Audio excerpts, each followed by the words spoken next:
Amerika target ang oil reserve ng Venezuela ayon sa pag-aanalisa ng mga eksperto. Lalo't ito ang may hawak ng may pinakamalaking imbak ng langis sa buong mundo. US President Donald Trump nagbanta din sa iba pang Latin American countries.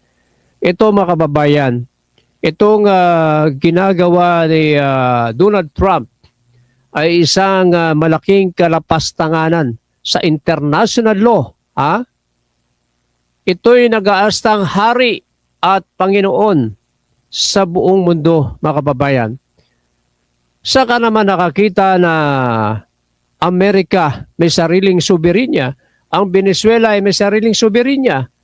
Pero anong ginagawa ng Amerika? Uusigin ang presidente ng Venezuela na si Venezuela na President Nicolas Maduro, mga kaibigan. Ito'y malinaw na pananakot, ito'y malinaw na isang imperialism, mga kaibigan. No? Ito'y pananakop na ni Mr. Trump sa Venezuela. At ang talagang target nito ay ang pinakamalaking oil reserve ng Venezuela sa buong mundo. Kasi itong si Donald Trump ay naghahanda na ito sa ika nga ay World War III, mga kababayan. Kung saan nagpahayag si North Korean President or North Korea President si Jing Won-woo. Ano pangalan ng presidente ng Amerika? Kim Jong-un, mga kaibigan. Kaibigan niya si President Nicolas Maduro, mga kababayan. Nagbanta si Kim Jong-un ng World War III, mga kababayan. At maging ang China, nagagalit ang China. Sinasabi nga ni Chinese Foreign Minister na si ang pangalan nito, si Wang Yi. Sabi niya, "We have never believed that any country can act as the world police." Police ka ba? Mr. Trump, you are not an international police, nor do we accept that any nation can claim to be the world judge. Di ka naman judge bakit lahat na lang ng mga bansay tinatakot mo? Kaya kayo dyan sa United Nations, magkaisa kayo upang tuligsahin at parusahan si Donald Trump, ang presidente ng Amerika. Huwag yung sabihin na ikaw ay superpower, pero kapag pinagtulungan ka ng United Nations, ay yung bumubuo dyan ng mga bansa na yan, especially yung China, North Korea at Russia. Palagay ko malulugmok itong Amerika na ito at dyan mag-uumpisa ang World War III. Pinagbibintangan si Venezuela President Nicolas Maduro na isa raw drug trafficking, nang-aabuso sa kapangyarihan. Meron bang ebidensya?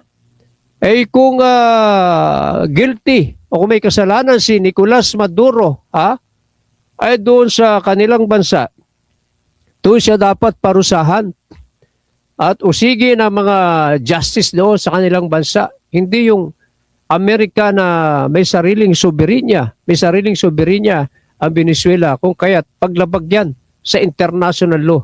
Dapat tayo dito sa Pilipinas, manindigan tayo at kundinahin natin ang ginawang illegal arrest, kidnapping kay President Nicolas Maduro ng Venezuela ni Trump na yan, mga kaibigan. Ang Cuba nagpahayag na nakahanda silang ipagtanggol ang kanilang bansa at nakahandang magbuwis ng kanilang buhay. Yan ang tunay na leader, matapang. Sika Mario Batigas, umahagupit. Batigas Files. Panoorin natin ang balitang yan. Na sa New York sa Amerika si Nicolas Maduro, ang Pangulo ng Venezuela na dinampot kasunod ng US assault sa kanilang bansa nitong weekend. Isinasakdal siya sa kasong droga at terorismo. Pero si US President Donald Trump nagbanta rin sa iba pang bansa sa Latin America. Ang basa ng mga eksperto sa pakay ni Trump sa Venezuela at mga maaaring epekto niyan, alamin sa report na ito.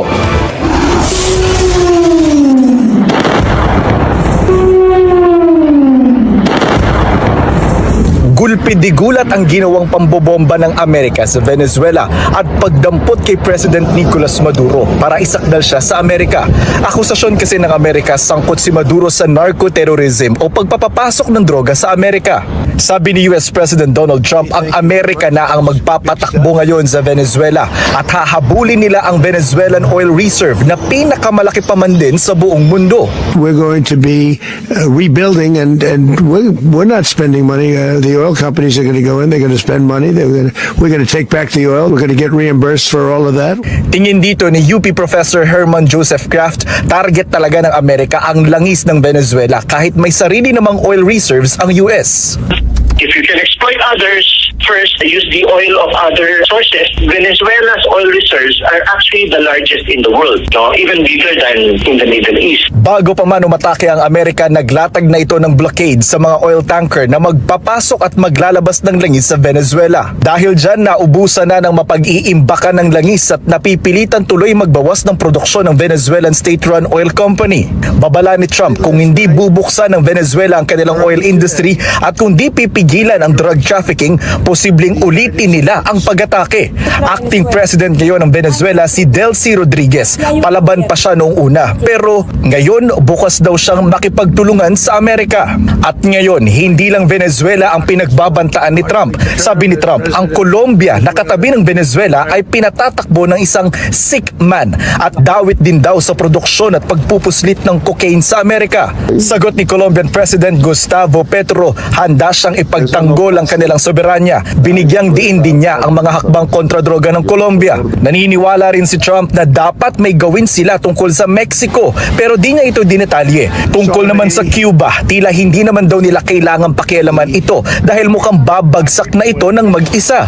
Wala pang tugon ng mga opisyal ng Mexico at Cuba. Ang ating DFA na nababahala sa epekto ng nangyari sa Venezuela sa rules-based international order, iginitang kahalagahan ng international law, pagbabawal sa paggamit ng dahas at pakikialam sa domestic affairs ng ibang estado. Pangamba naman ni FEU Professor Francis Esteban, posibleng may epekto ang ginawa ng Amerika sa laban ng Pilipinas kontra sa pangaagaw ng China sa West Philippine Sea.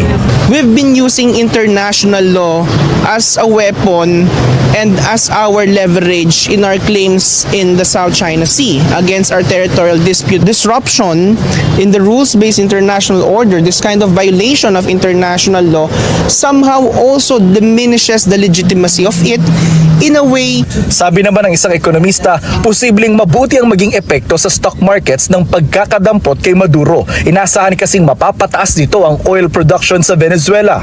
Malinaw rin daw na may epekto ito sa impluwensya ng Amerika sa Latin America. I think that Southern American countries will currently think twice before they increase their trade or economic ties with China or Europe instead of with the US. Ayon naman sa Department of Economy, Planning and Development, di pa nila ito nakikitang dagok sa ating ekonomiya. Pero ibang usapan kung may ibang bansang gumaya sa Amerika. There is hardly nothing. I don't think that there's any going to be perceptible effects on us unless that will have some duplications elsewhere, embolden some other governments to do similar things. Ayan, makababayan, yan ang nakakatakot dyan. Baka may gumaya sa Amerika na ibang bansa na salakayin din ang kanilang kalapit na bansa at kuhanin din ang oil reserve, mga kaibigan. So yan ay paglabag sa international law na dapat ngayon pa lamang ay maganda na mukhang talagang mapanganib na itong Amerika na ito na si Donald Trump, napakatapang talagang ang interest lamang nito ay ang oil reserve talaga ng Venezuela, mga kaibigan. So, ayan, malungkot na pangyayari sa international law, lumalabag ito si Donald Trump. Kung kaya't dapat mabigyan din ito ng sanksyon iba pang bansa na dapat kumilos din dyan ang China, North Korea, at yung kay Putin, ano bansa si Putin? Russia, Russia. Pagtulong-tulungan ninyo yan dahil para sa atin, hindi tayo pabor na basta na lamang salakayin ni President Donald Trump ang mga bansang kalapit niya, lalo na sa Latin America.